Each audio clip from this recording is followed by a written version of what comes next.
Sugri para wargi sumangga ayeuna urang Bandungan bagian anu kopatuduana dina lajenganana carita nu poe kamari katuna dina judul carita Hayang Beunghar karangan Keliksa. Sakumaha anu kantos disungsi hanca poe kamari bagian anu ke-41 pedaran Mang Dedi nuju medarkeun kaayaan tarungna dua raja siluman. Nyatana Raja Siluman si Jangkung katut Raja Siluman monyet nyatana Ki Mandahong.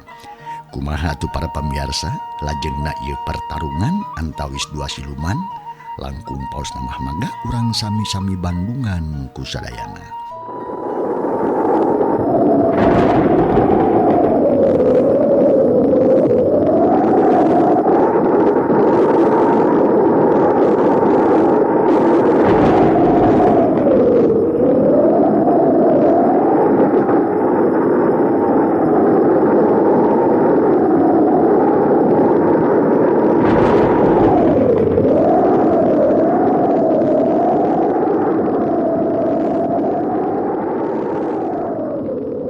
Kaayaan alam nebikeun ka eundir teu beda jiga rek gunung bitu bae.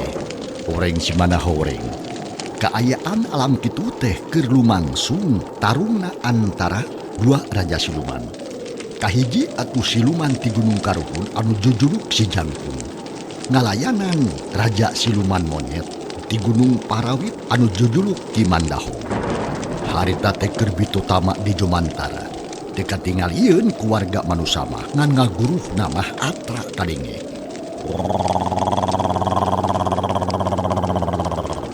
Bangsat, rasakeun jiwa balas aing Mandahong. Ceuk eta raja. Netelakeun manehna ti keur bitu tama jeung raja monyet. Rasakeun balas aing. Ki Mandahong oge ngagayuh angin atuh nebak ka raja siluman. Anu maksudna arek mariman seuleuh anu ngabebelah. Tapi kekuatan raja siluman leuwih rongkah batan Ki Mandahong. Kilatan-kilatan inti seun timburinga itu lir kilat nyamberan ka musuhna. Lamun seukeuna teh kena tangkal terus hurung, keuna kana wawangunan kahuruan, keuna kana tanah oge tutung jiga arem. Ki Mandahong keheuleun sabab barang-barang jeung naon bae nu aya di sabeudeureun manehna. Utamana di sabeudeureun alun-alun kabeh kaduruk ruksak. Malahan mah timbul kahuruan anu muntab-muntab.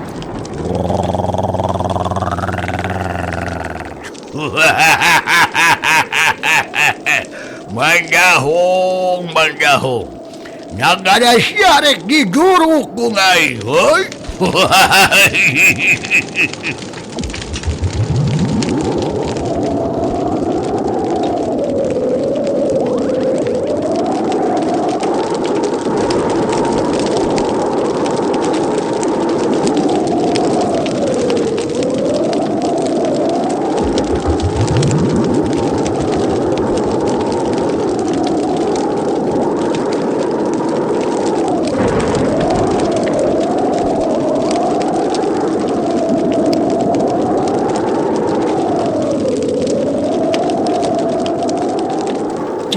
Siluman mah panas ka musuhna. Jeung deui laingan ukur omong kosong. Sabab yakin manehna bisa nyiptakeun seuneu. Na ana jabur atuh harita teh. Datang seuneu sagede-gede imah maju arek kaduruk nagara Ki Mandahong. Wah, udah kaya rasakeun balas aing sia. Ki Mandahong ngawatak ajianana pikeun nyipta hujan jeung angin gede. Tekung sila gor atuh hujan mulikeun ka ngagebriet tarik pisan. Dibarengan ku dordar gelap. Gurudung pas susul-susul. Pas seuneu teh pareun.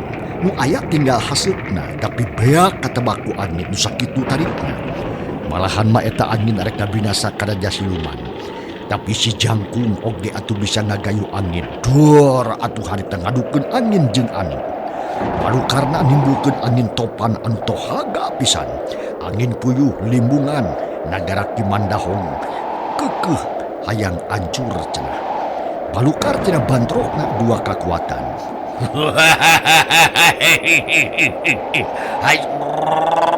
Ya Mandahong, bigilkeun kasaktian sia kunyuk waing baris dicadah nepikeun ka mana bae ge.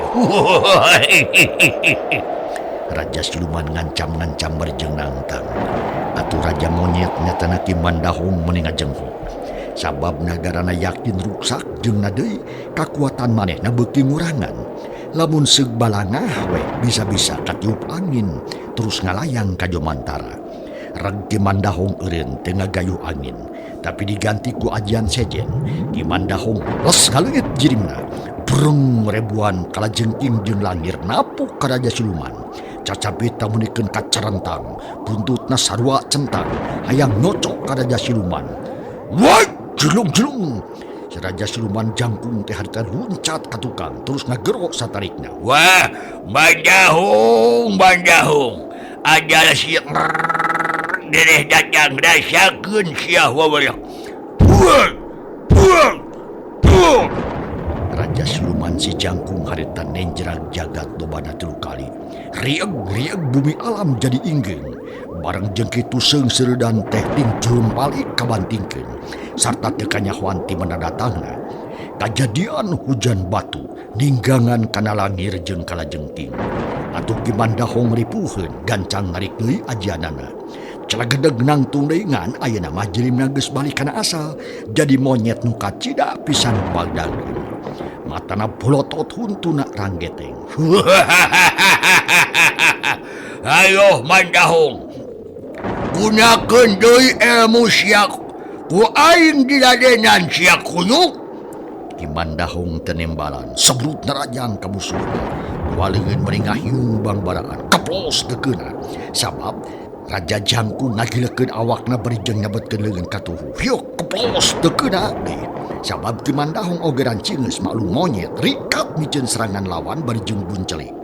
Ki Mandahong terus mundur salengkah. Masang pamonyet barijeng panon merong ka Raja Siluman Jangkung. Sorot panonna jiga hurung nimbulkeun rasa kahariwang pikeun musuhna. Sabab Ki Mandahong ngagunakeun ilmu pamungkas pikeun nadah kakuatan musuh. Montong loba lelewa sia kunyuk. Ayo, gerak gunakeun ilmu sia. Waing jangtu ditadah ti dieu.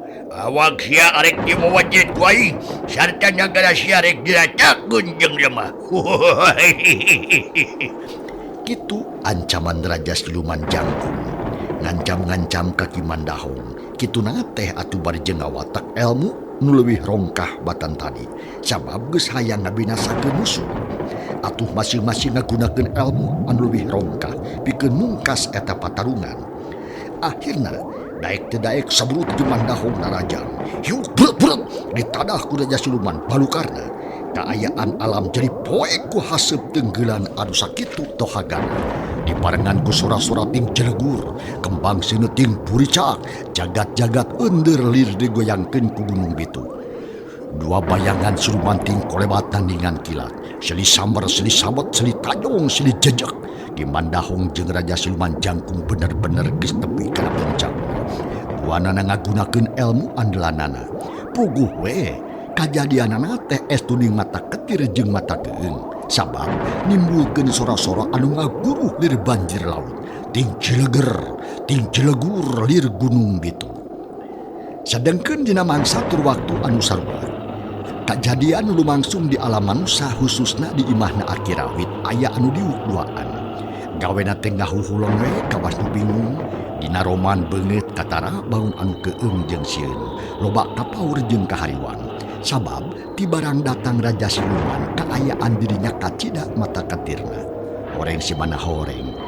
Nu duaan teh Akirawit jeung Sinini alias bojokna. Ya naon dusanya aku. Kuya masa kawar jeung bingung. Naku maha pipetaeun di matih rarekot jagat-jagat asa dibuntang banting. Jeung ka hariwang kudu tinggal agar di Gunung Parawit. Nyarek bitu aja kumaha ya gunung teh. Cek Akirawit berjeng tetep colohok kanu jauh. Dan nyaeta harita teh kitu pikiran nama kumalayang kemana-mana. Nyawa toy kesaraki, kami makomo teh nyaho pisan. Jika nama Gunung Parawit terek bitu merenan atawa keur uru. Sabab karasana ondor, jeung ganeng ku sora-sora tim jalagur kumaha tos sarki ari geus kieu ngarek dicing wae nya bari ngadaguan malakal maut nu mapageun ka urang. Dah, sok abana wae aing ngomong teh. Aing mah najan geus teu boga huntu gedeu. Ari hirup mah hayang kene, najan buuk geus cetuk buat asli umur mah hayang panjang. Ayeuna mah jijing raja dieu, sugan jeung sugan aya pitulung ti Kanjeng Raja Monyet. Ngapira aku tenang tayungan kewa ka urang. Cek Aki Wak Rawit bener-bener geus linglung kapangaruhan sapinuhna ku siluman.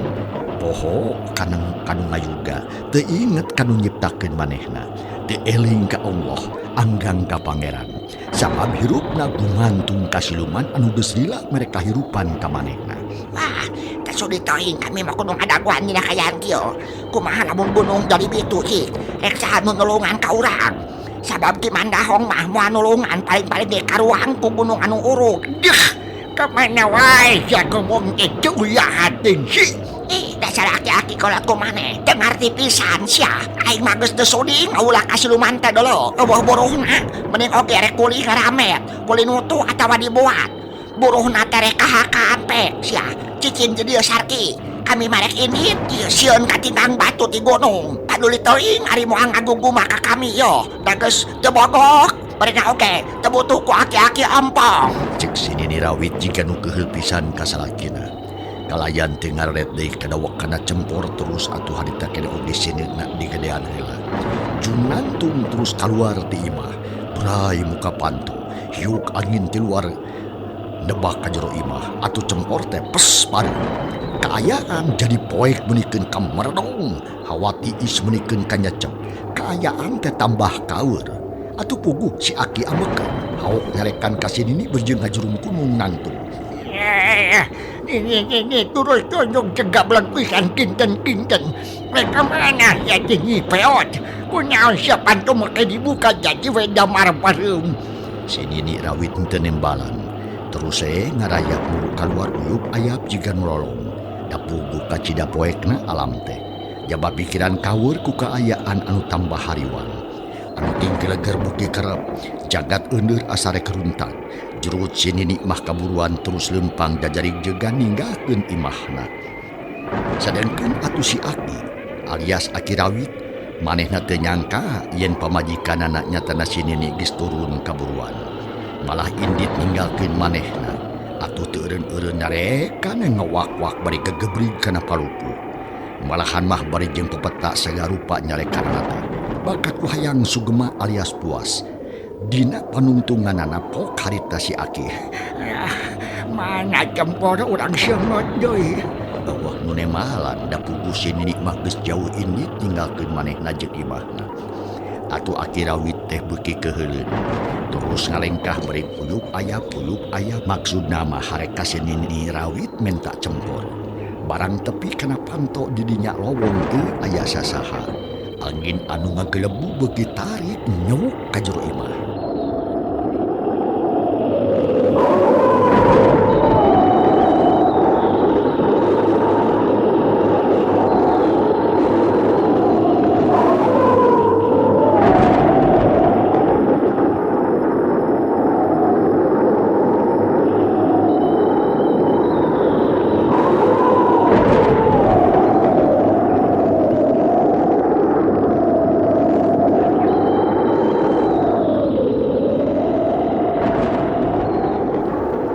Sameme Aki Rawit ngomong deui rieg-rieg eta imah ngarieg beuki rongkah.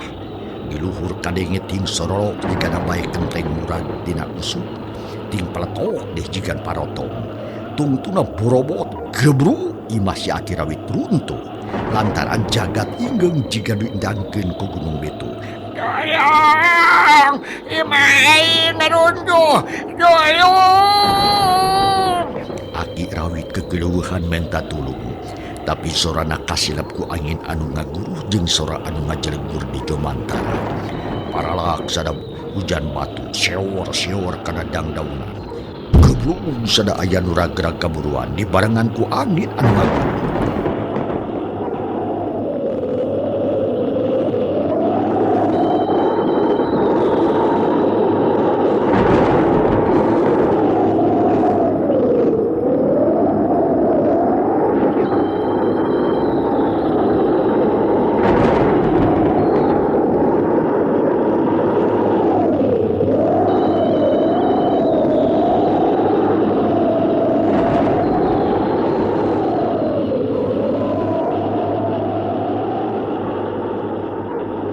atuh puguh we si Aki Kuncen Rawit teh atuh teu walakaya. Jurung gunung nangtung Ayah, jedak kana pamikul anu geus malang hareupeun. Belak diu geduh kana awi potong. Bujurna pisan atuh mending ngarencod bujurna teh bari muringis nahan ka nyeri. ayah, nah itu berjanji dia kemana sini nih? Ayah. Aki Rawit ujub ayap rieu gebru imah teh runtuh na beuki parna. Diparengan ku sora anu pating dorok-dok pating borobot. Ayah, Jedak bek aya anu keuna kana tarang si Aki. Nyerina kabina-bina tuntun mah si Aki Rawit kapaehan. Jika na bae karuan ku imahna anu runtuh meni hancur jiga diirik ku gajah. Kaayaan alam peuting kacidak mata keunna lantaran keur poek-poek teh ditambah ku sora anu ngaguruh lir hujan silantang. Jaba aya nu ting parasa di jomantara jiga seuneu. Estuning matak hariwang pisan. Dina kayaan alam kitu jalma-jalma di lembur harita di suku Gunung Parawit. Kacida ributna lantaran ampir kabeh hararudang. Sarta kalaluar ti imahna gempur jeung mata kawir. Loba nu rawah riwih ceurik sieun lemburna katinggang urug ti gunung.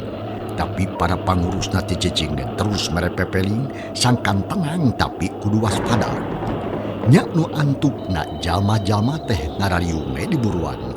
Lalajo sinar-sinar anu ting parasat di jomantara. Nu datangna teh ti Gunung Parawit.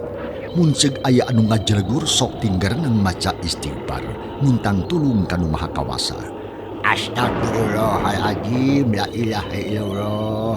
Nah aya naon ieu teh nu saanyana? Ceuk hiji kolot tumanya, tapi teuing ditujukeun ka saha. Da ari panonna mah tetep melong ka puncak Gunung Parawit. Oke hiji tangtungan jajakan nu aya di gireun nu ngomong tadi ngomong.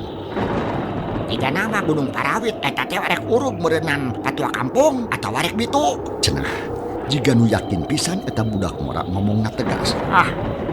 teu yakin jang, da lain kieu tanda-tandana arek urug atawa bitu mah.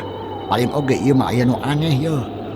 Kajadian nu teu kahartu kupikir teu kahontak ku akal sabab di poncol teh gunung aya tegal monyet anu sok diparake pamujaan ku jalma-jalma nu linglung ka sasar rampak.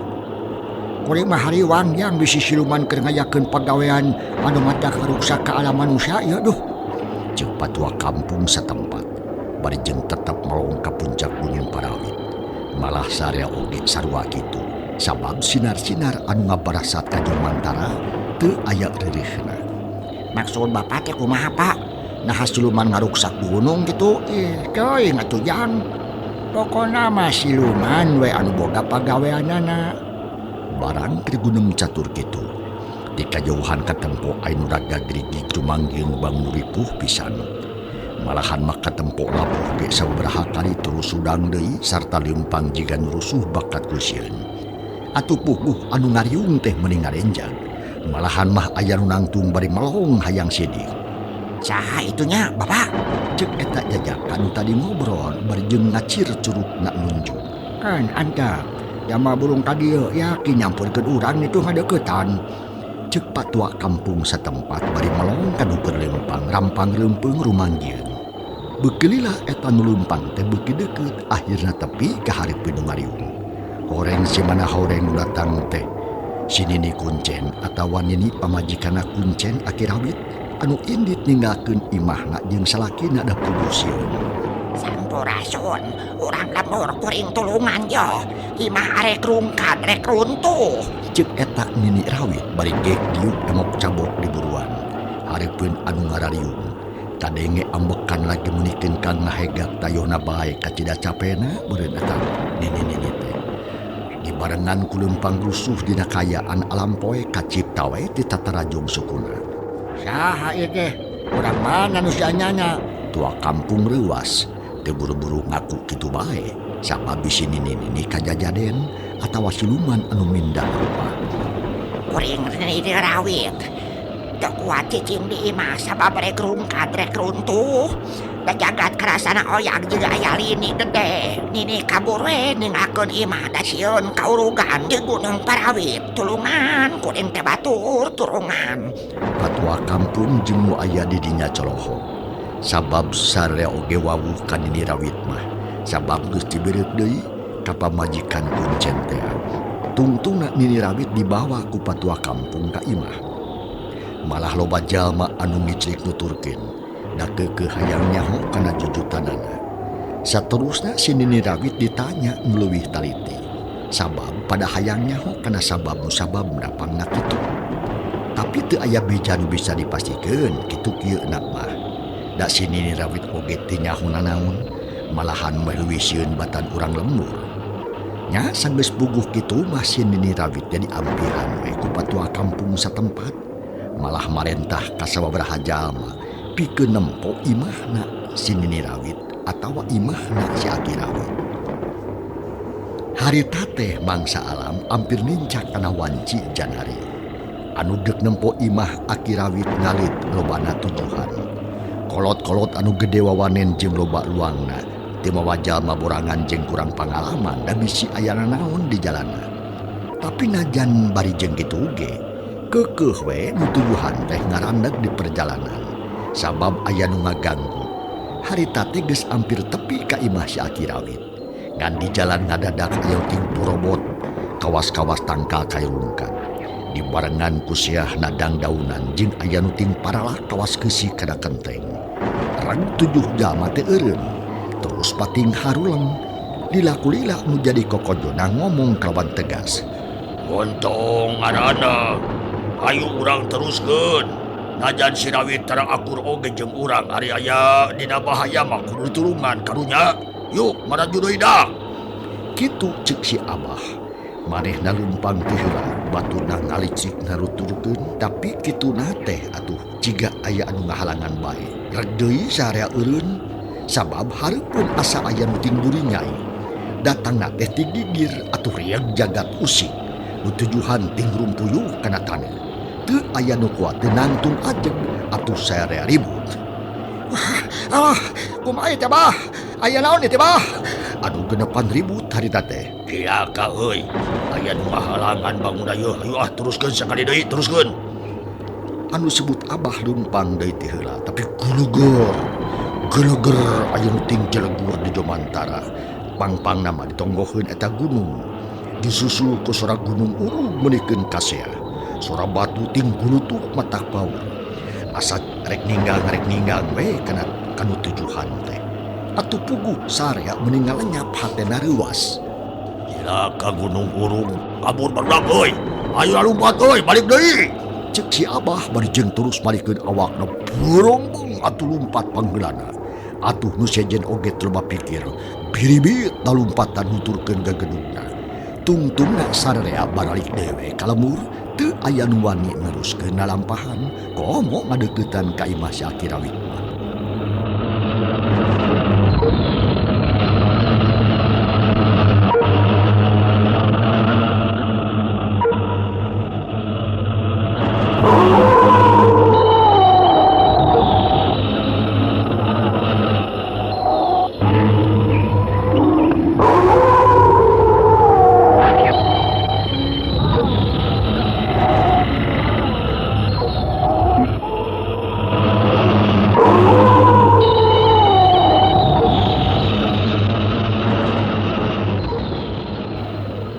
Kasubri para wargi, kitu kaayaan di alam manusia alam nyata. Ayeuna urang puseureun deui kaayaan urang ka alam goibul wujud. Dina mangsa taruna dua raja siluman teh.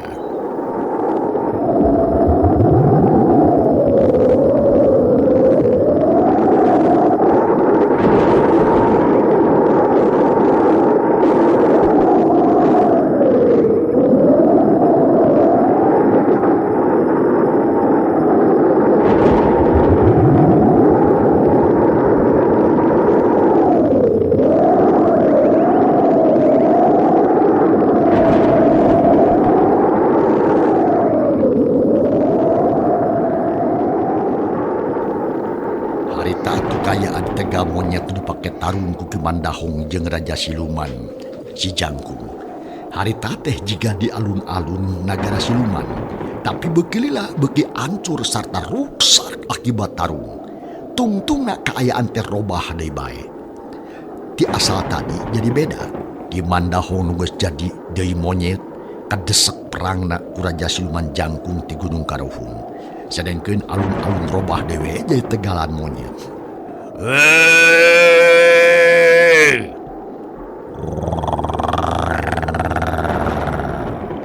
Kimandahong rasakeun sia waweyak.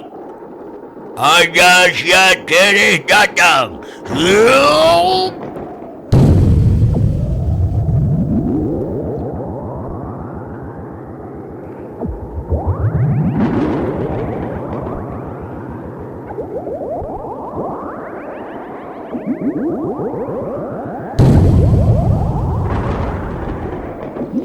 Siluhur Raja Siluman haritan Rajang. Dua dengan ngabijikeun sinah beureum anu ngandung seni. Dua nana nyabrot kana awak Ki Mandahong. Hoceak dengek Ki Mandahong ngajerit merata langit, hoceak maratan jagat. Tarungna eleh.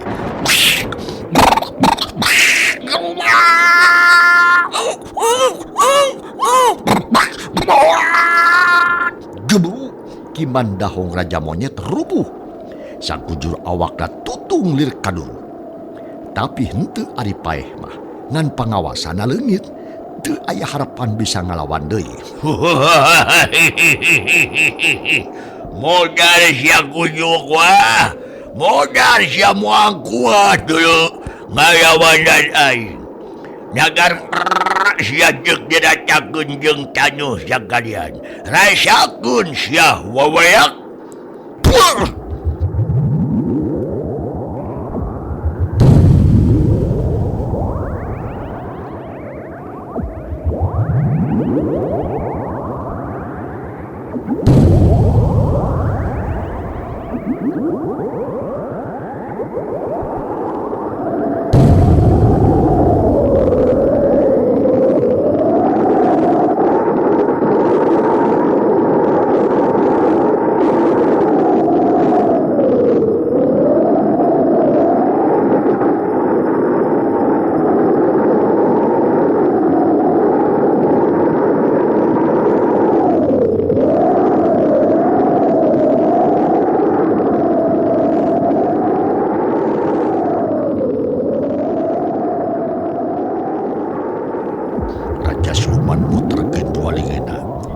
Barijeng tetap ngabijikeun sinar beureum. Kolebat, ciluhur.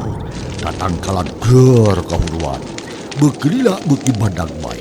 Tungtungna mah tatangkalan nu aya di dinya hurung kabeh ngababela. Kahuruan geus teu bisa dicegah deui. Raja Siluman ningali kitu mah atuh ngagak-gak we seuri sugema meureun pagaweanana hasil. Jeung deui bisa ngelehkeun Raja Monyet nyatana Ki Mandahong. Rasakeun sia waweyak. Diduruk jagat sia kuaing. Huak!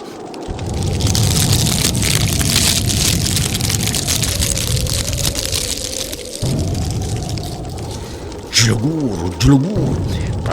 Parepet tatangkalan kabulung pating parepet pating borobot. Rahayat monyet harita kaduruk meh kabeh. Modal sia Mandahong. Aing bakalan wasa nyokotan jelem anu geus daluka sia. Ngaasup si salia anu aya di lemur galungbeut. Beuleuyan Mandahong. Huak!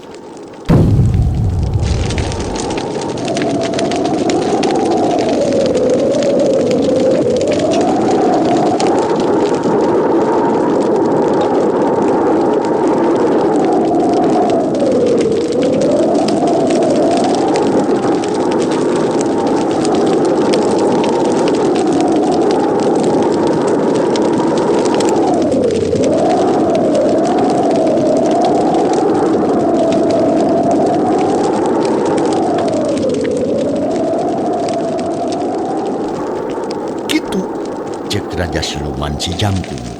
Cahaya ngabrubuy jika seni anu nyemprot ka Jomantara. Raja Siluman geus kitu mah gejliin ditinggalkeun nagara Ki Mandahong anu geus paburantak jeung kahuruan. Puguh we kaayaan estuni mata ketir jeung mata keueum. Sora seni anu ngagempur leuweung meningal guru handarwan. Dibarengan ku sora-sora anu ting bletak ting bletek ting borobot. Sora sasatoan ting koceak monyet-monyet ting jerewe. Ngan Ki Mandahong teu kanyahoan ting kumaha nasibna. Ngan anu jelas Ponclot Gunung Parawit burahay beureum ku seni. Cahayana ngagebur ka Jomantara nyaangan alam sabuderenana. Haseup hideung ngelun kaluhur meleketek-tek terus atuh ngagulung di Jomantara. Kasabrotkeun ku hibarna seuneu ti handap atuh jadi ngempur beureum. Cahayana malik deui ka handap. Dir bulan anu kacida badagna mayungan Gunung Parawit anu keur diranjah ku Raja Geni.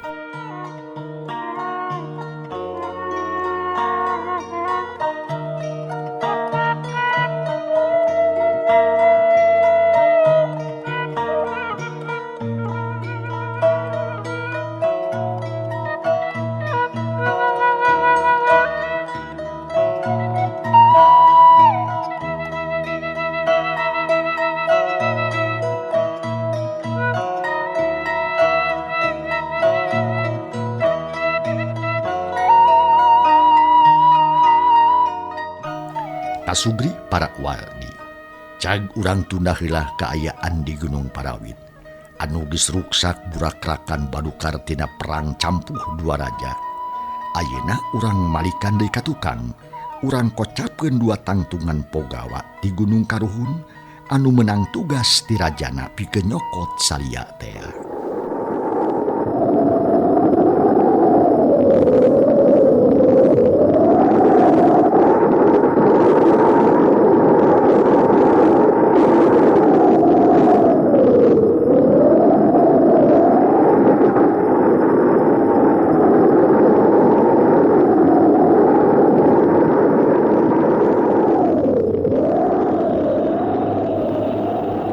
Ngaguru harita teh mapaesan kaayaan alam siluman. Breh katingali dua tangtungan siluman keur hiber di Jomantara tumpak angin. Eta dua ponggawa siluman teh geus tarepi harita nyirorot ka lembur galumpit. Terus ngajugjug imah Salya dina wujud manusia biasa. Malahan makasep jeung ginding teu matak pikasieun. Sanggeus aya di hareupeun imah Salya. Pok anu saurang uluk salam sopan pisan. Punten Cenah bari jeung ngetrokan panto sagala. Ngan sorana teh beda jeung jelema biasa. Rada mirung ieu mah. Diketrok sakari imah jeung nyebut punten can aya nu nembalan. Da harita teh keur meujeuhna tari brasare di alam manusia mah. Jang Salya jeung anak pamajikanana memang araya. Ngan kacida tibra nak sare atuh si ponggawa siluman teh terus we pepuntenan deui dibarengan ku ngetrokan panto bukit tarik batan tadi nya dilakulila Salya lilir terus hudang lalaunan tapi encan ada dembalan mah kelaka terus ngageuingkeun nu jadi pamajikanana korejat nyimarti hudang. Aya naon Kang Salya? Ulah tarik teuing nyai dengekeun di luar teh aya nu puntenan. Nyimarti ngarenjak riwas terus ngahulang celina jika nu rancung-rancung ngadedengekeun kaayaan di luar. Yakin aya nu pupuntenan bari jeung kaketrok malahan mah. Atuh Nyimarti meuli rewasin ras inget kana kajadian anu geus kaliwat. Si waspada Kang, bisi kawas bareto. Kang tuyu teh siluman. Saha norek nagih ka Kang meureungan kade. Ulah ditembalannya Kang. Akang ge inget kadinya Marti. Tangtu itu siluman ngan sorana meuli jiga jelema ngerada ngirung saeutik. Aduh, akan jadi penasaran keun arek ditoongna panton. Nah saha mah teh? Wah atawa henteu? Ngomongna kitu Salya bari jeung turun tina pangsarean terus singkil. Jung atuh, tapi kade si waspada Kang bisi celaka nya. Sanggeus kawilang tarapti. Salya kaluar ti kamar bari jeung telat babacaan heula sabab sanggeus lila wawuh jeung Ali Rohman katut Pak Haji Burhan. Pangarti Salya jadi beda jeung bareto. Ayeuna mah sagala bisa jeung yakin kana mangpaatna. Atuh beukita teguh hatena teh teu ragu-ragu deui ayeuna mah. Lalampahan Salya anu arek kahareup barang tepi ka tepas. Terus noong heula kaluar barang breh aya dua tangtungan jama karasep malah ginding. Narantung we hareupeun panto. Saliwat mah Salya ge ampir-ampiran percaya yen eta teh bener-bener jelema biasa. Tapi kaburu kapikir deui yen harita teh dipeuting jeung ngomongna ge rada ngirung jeung deui Salya teu wawuh ka eta jalma Terus babacaan leuwih husuk jeung Daria. Sedengkeun Ari Panon mah tetep noong keluar. Nah atuh barang cacap babacaan. Analos 2 jama leungit ilang tanpa karana. Ajang gelek je 2 makhluk anu pikagi lain. Matana bolotot segede terong. Untuna menirang geteng sihungna sareukeut jeung panjang. Ari beungeut pinuh ku bulu sarta gadona cadok pinuh ku janggut. Aduh. Atuh salia harita teh mending ngagebeg bakat kuriwas. Tapi oge ngerasa bunga sabab manehna henteu katipu. Terus ngucap beungeut barjeng istighfar sababaraha balikan. Tuluyna mah asup dewe ka tengah imah teu malire ka si mah anu 2. Yakin siluman eta mah keur naon diladenan oge. Da moal aya gunana untung aing waspada. Teu gagabah nerima semah peuting. Lamun ditingali dina beungeutna mah sararopan mangkluk teh. Tapi tina ngomong sebungirung. Untung aing inget kadinya. Cek pikir salia bari geblug nutupkeun pantot tengah bus dewe ka kamar bari ngaharewos ka pabajikanana. Bener anjir luar teh siluman Marti. Tapi teu kudu dipikiran keun bae antep. Da moal naon mending oge sare deui. Ajeuna kayak gitu mah tukang, ari geus yakin mah untung terus nembalan. Paingan asa keung jeung geuman, buru penuh ting puring puringkak. Da geuningan aya siluman. Nah siluman anu mana atuh nya Kang? Apan geus dihalangan anu baheula mah lain. Tapi nah bet datang deui. Nyi Marti penasaran tu menyakitu kasalakina. Borah maneh Marti. Akang ge teu ngarti sabab datang deui ta siluman teh. Tapi ketuna mah pantas sabab akang teh bade putusan ka manehna. Ari kujang ali atuh ngan ukur di halangan jalan wungkul. Sangkan teu nepi ka urang. Tapi geus keun bae teu kudu dipikiran. Pokona mah hate akang geus teteg. Yen urang bakal ditangtayungan ku Allah asal eling ka anjeunna. Ulah sieun ku siluman mah. Ulah sabab manusia leuwih mulia batan maranehna. Asal urangna eling kanu nyiptakeun bumi jeung langit. Yuk urang sare deui anguran mah. Cek salia jika dukmung kapapanjangan ngomong reup atuh peureum tapi teu bisa buru-buru sare sabab mangsa cekap waktu cukup. Cari pada pamirsa yuk carita urang tunda heula kumaha atuh rajenganna insyaallah enjing dina mangsa tur acara nu sarua mangde di baris maju bagian anu ka-43. Atur nuhun ku sagaru pining perhatosanana ulujeng kantun kasadayana. Wassalamualaikum warahmatullahi wabarakatuh.